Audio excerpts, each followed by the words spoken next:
kelsa Haq Taolo rahmat bobin sochar yurmush.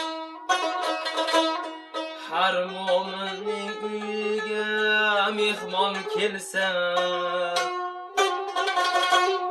Haq Taolo rahmat bobin sochar yurmush.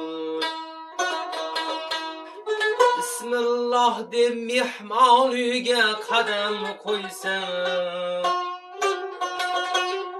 O'shal yerdan balo ofat ketar yurmush. Bismillah deb mehmon uyiga qadam qo'ysa O'sha uydan balo ofat ketar yurmush.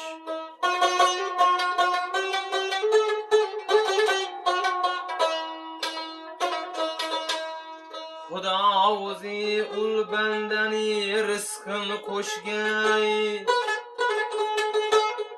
Andan so'ngra mehmon bo'lib anga borgay Haq Taolo ikkisini mehmon qilgay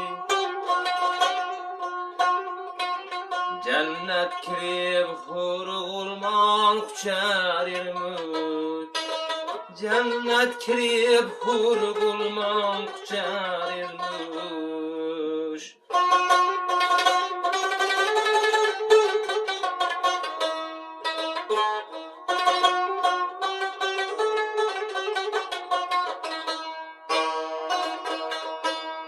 Mehmon sevmek haq Mustafa sünnetleri sallallahu aleyhi ve sellem. Mehmon sevmek haq Mustafa sünnetleri Barcha o'tgan payg'ambarlar odatleri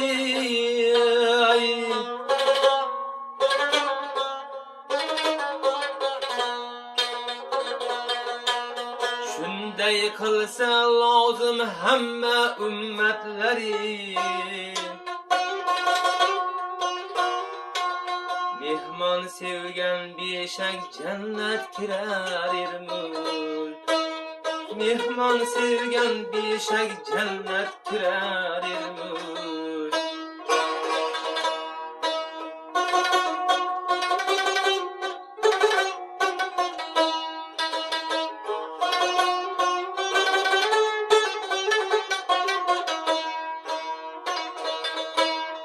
Ey do'stlarim, qaysi yerga mehmon kelur?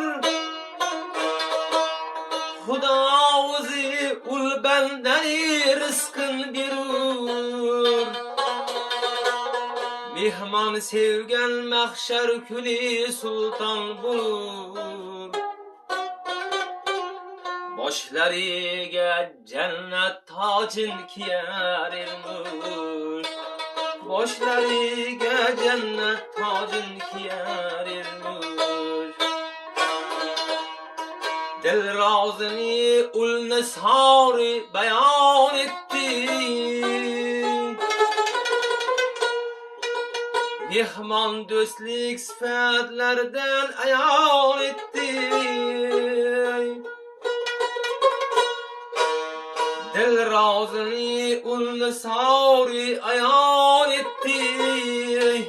Mehmon do'stlik sifatlaridan bayon etdi. Mehmonini sevmaganlar qayon ketdi. Mehmon sevgan beshak jannat kirar yurmush. Mehmon sevgan beshak jannat kirar yurmush.